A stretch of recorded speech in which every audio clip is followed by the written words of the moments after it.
Yo les amis, nouvelle réaction.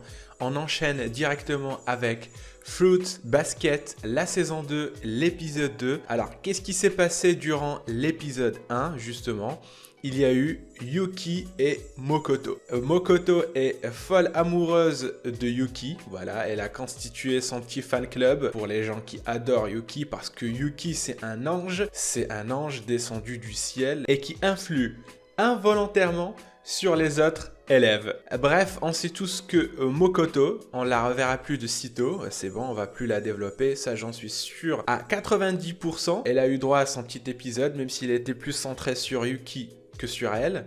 Mais bref, après Yuki, on voit qu'il sort lentement de sa coquille. Il découvre de nouvelles choses telles que la moquerie, la flatterie et tout ce qui va avec. Avant, il s'en foutait pas mal des gens, à part Kyo. Lorsqu'il le provoque, là, ça part en fight. Ensuite, dans l'épisode, il y a eu l'introduction de deux nouveaux persos qui sont Machi et Manabe. Bon, on m'a dit que Machi et Manabe, on les a déjà vus durant le dernier épisode de la saison 1. J'ai dû oublier. Pour cette saison 2, je pense qu'on va se concentrer sur eux. En tout cas, j'ai hâte d'en savoir un petit peu plus sur eux. Et puis, sans plus tarder, on va démarrer tout de suite la réaction de l'épisode 2. C'est parti!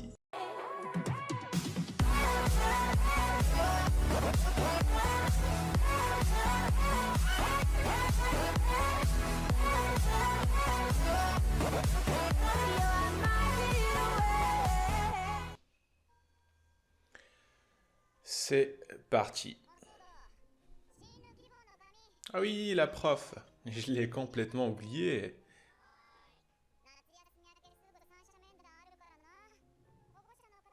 C'est pas elle qui est... Non, c'est pas elle, je pensais, j'allais dire, elle est amoureuse de Shigure. Non, mais c'est pas elle en fait. C'est... C'est qui l'autre? Ouais, son éditrice. Par contre, ces deux-là, je les vois bien ensemble. Kyo et Uotani. Elle, c'est une délinquante et lui, voilà. Son caractère, il colle parfaitement. Regardez, regardez comment ils sont. Ils sont tellement en harmonie. Là, tu es en train de les voir, tu te dis non, mais c'est pas possible, ils se détestent. Non, pour moi, je vois autre chose. Moi, je vois qu'ils s'entendent parfaitement bien.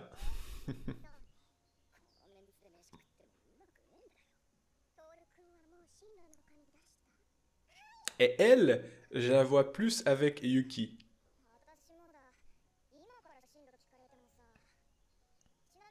Ah oui, on y est. C'est la fameuse période d'orientation.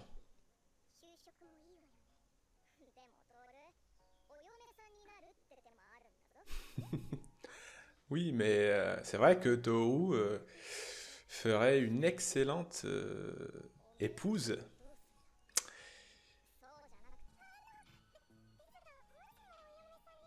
Moi, ça m'arrange que Toru ne se marie pas, qu'elle reste comme ça. Comme ça, pas de jaloux.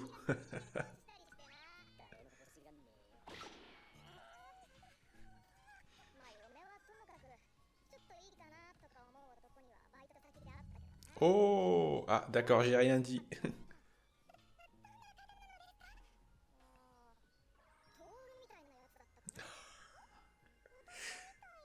Elle serait pas amoureuse de Toru?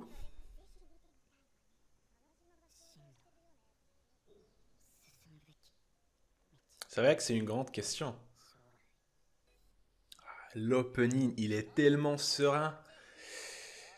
Truc de fou.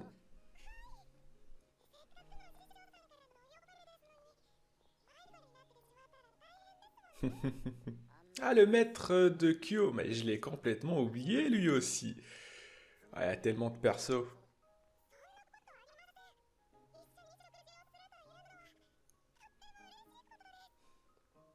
Elle est magnifique, Toru, putain.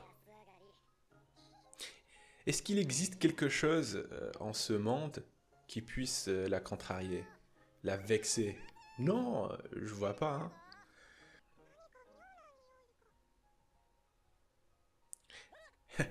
Oh putain. Elle était... Comment elle est tombée? La pauvre. Elle est tellement joyeuse que tu te dis que c'est impossible, que ça te fait peur en fait.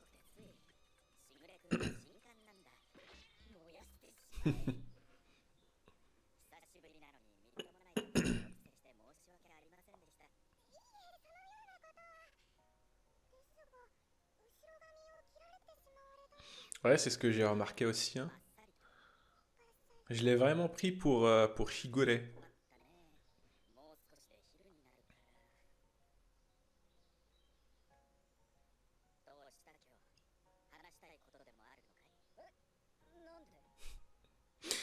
Le Kyo le Tsundere.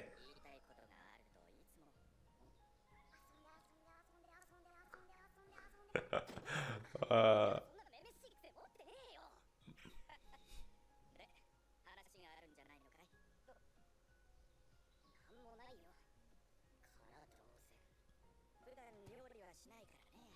L'orientation sans futur, c'est ça ce qui le tracasse là.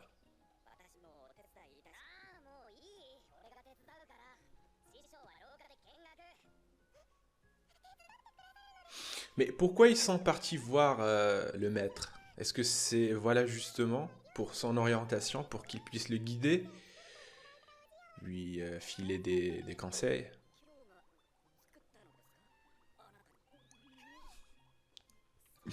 Kyo le Tsundere.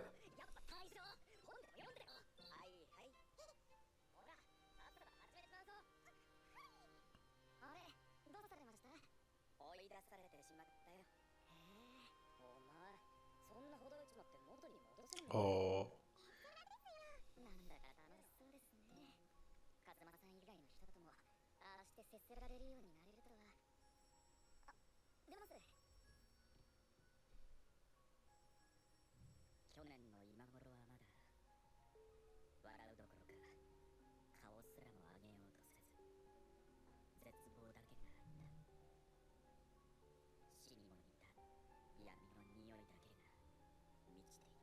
Wow. Il en a bavé, Kyo. Non, mais franchement, le père de Kyo. Enfin, enfin, enfin, on va voir les parents. C'est la question que je me posais durant toute la saison 1, c'est où sont les parents? Visiblement, ils manquent à leur tâche. Mais je peux comprendre Soma et tout ça, malédiction, mais quand même.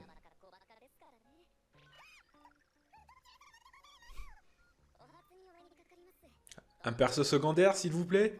S'il vous plaît. Pas un notre principal, s'il vous plaît.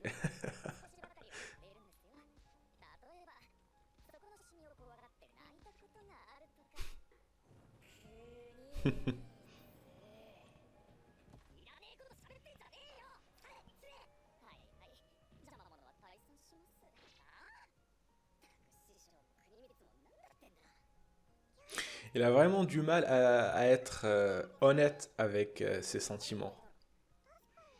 Bah, ça lui donne un petit côté tsundere et, et qui ne colle pas à sa personnalité.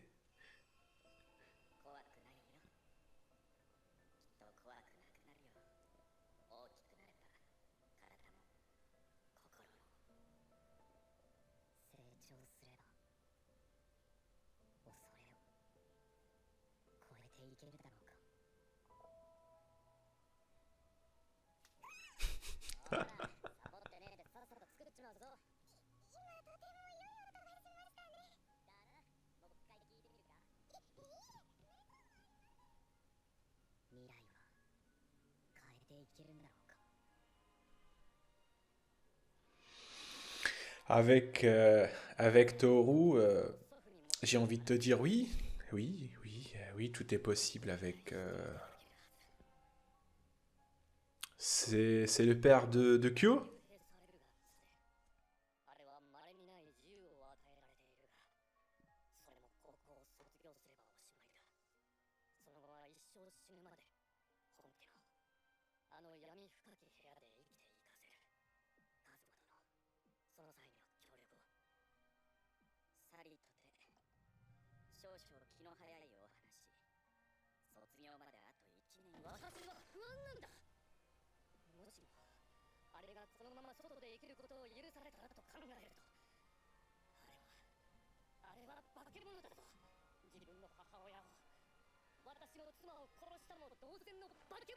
Non.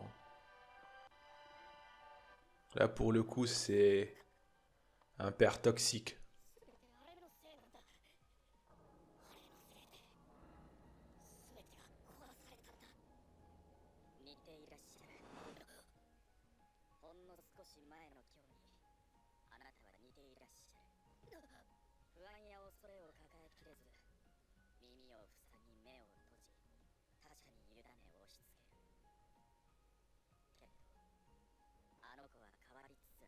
Oui. Je me disais, où sont les parents, mais non merci là, c'est bon. Vous pouvez rester chez vous. Non. Bah oui, c'est son vrai père. Je m'en fous que tu sois le père biologique, mais va te faire foutre en fait.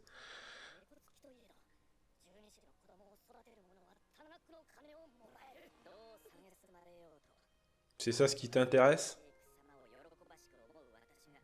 Mais vas-y, mais fous-moi ce gars-là dehors. Mais il n'a rien à foutre ici dans cet anime. Il va juste casser l'ambiance. Voilà, merci le maître de Kyo. Tu n'as pas l'âme d'un père.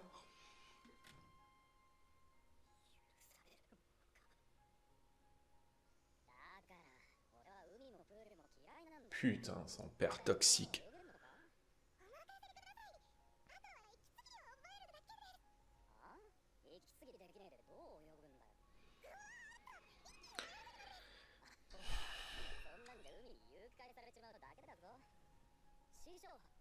Déjà, le mec, il est maudit, on va dire. Voilà, la malédiction. Et puis tu rajoutes à ça un père toxique. D'accord. Sa mère est morte, c'est ça? Si j'ai bien compris. D'accord. Son fils est maudit, c'est un monstre. Je le comprends. Mais faut trouver une solution, hein. Pas le forcer, pas le cloîtrer, comme ce qui s'est passé avec l'autre qui a eu le signe du chat aussi. C'est pas une solution, hein. C'est...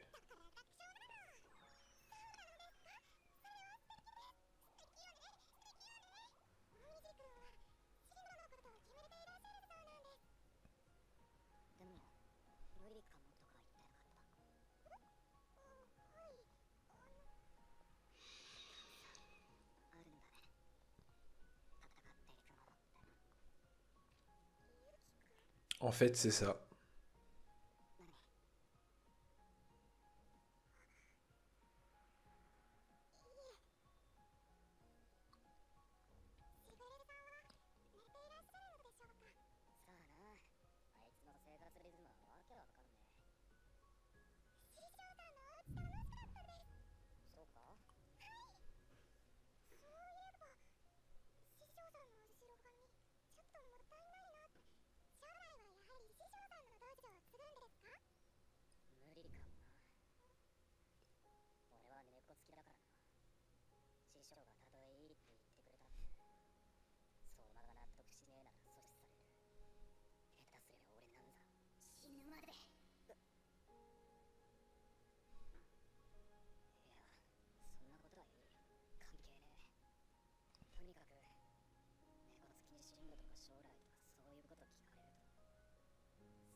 Ah bah pour l'instant, pour les Somas, c'est non, hein. Il peut pas. Pour eux, il peut pas.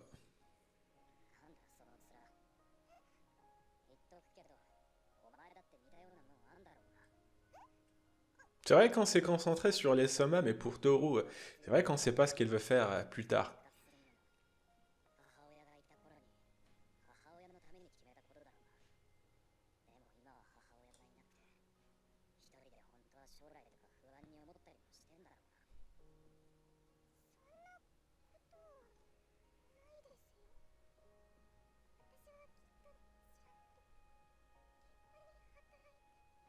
Non.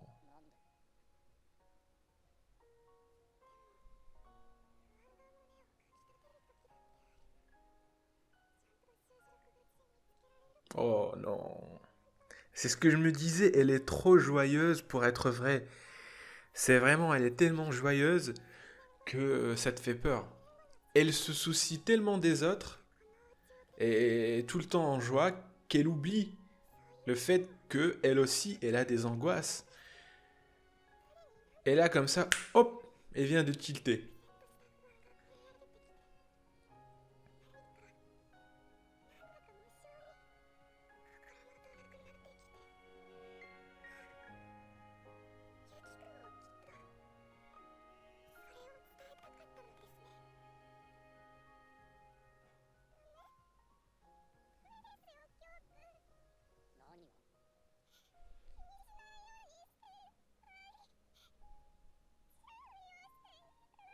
Oh, j'étais sûr. C'est ce que j'ai dit en fait. Bah oui. Par contre, s'il te plaît, arrête de pleurer parce que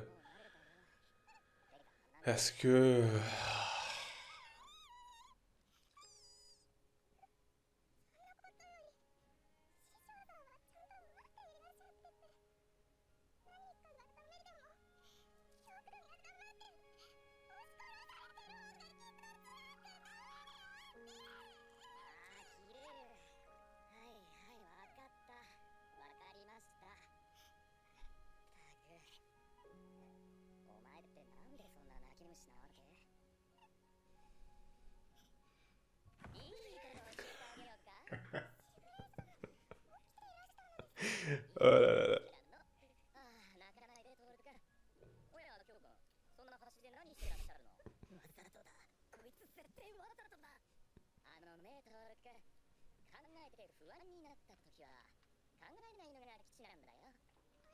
Oui, c'est ce qu'on fait tous en fait.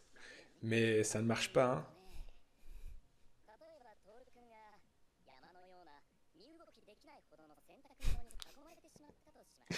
Non, Shigure.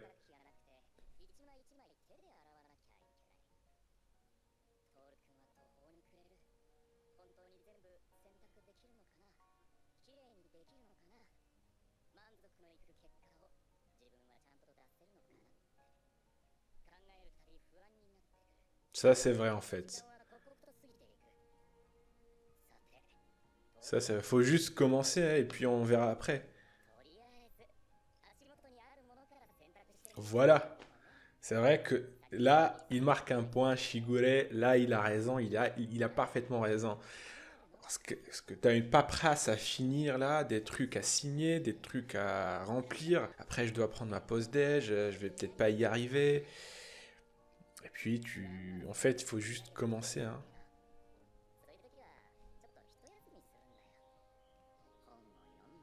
Mais en fait, c'est ce que fait Toru de toute façon depuis le début. C'est qu'en fait, elle continue sa vie et elle pense à rien.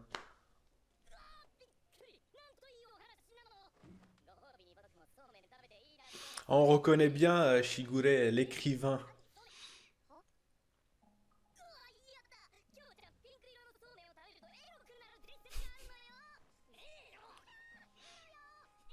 Ah, Shigure, hein.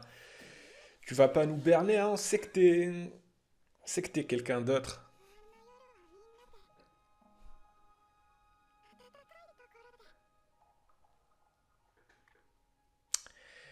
Magnifique. Fin de l'épisode 2. D'accord. C'est un anime. Ça parle de malédiction, de signe. Donc, c'est quelque chose d'irréel. Mais quand tu vois les Soma et puis Toru faire face à leur avenir, à se poser des questions, là tu te dis, ça c'est nous. Ça c'est nous de tous les jours. Lorsque tu es assis, bon, tu rigoles, t'essaies de tout oublier, de pas penser à ton avenir, à ce que tu dois faire plus tard. Mais quand tu t'assois, à un moment, la plupart du temps c'est la nuit, lorsque tu veux te coucher et que tu t'assois, tu fermes les yeux, bah, tu commences à penser à ton avenir et à ce que tu devras faire plus tard. Et là, tu es pris d'angoisse. tu commences à angoisser, tu commences à t'inquiéter, et pour la plupart de nous, on commence à pleurer. Et puis voilà, ça a été magnifiquement représenté durant cet épisode. Pour les Soma, on va pas chercher loin, c'est leur famille, c'est ce qui leur est arrivé dans le passé. Ils peuvent pas avoir la prétention de penser à leur futur. Mais grâce à Toru, ils vont se battre de toutes leurs forces et j'espère qu'ils vont triompher. Pas la peine de s'étendre sur le cas du père de Kyo. Je pense qu'on a eu pas mal d'exemples là-dessus durant l'épisode 1. On voit que parfois les parents, ils sont tellement traumatisés par ce qui leur est arrivé que finalement, ils finissent par craquer. Et puis, ils se débarrassent de leurs enfants. Mais heureusement que le maître de Kyo est là, que le papa poule est là. Franchement, là pour le coup, il y a de l'espoir pour Kyo.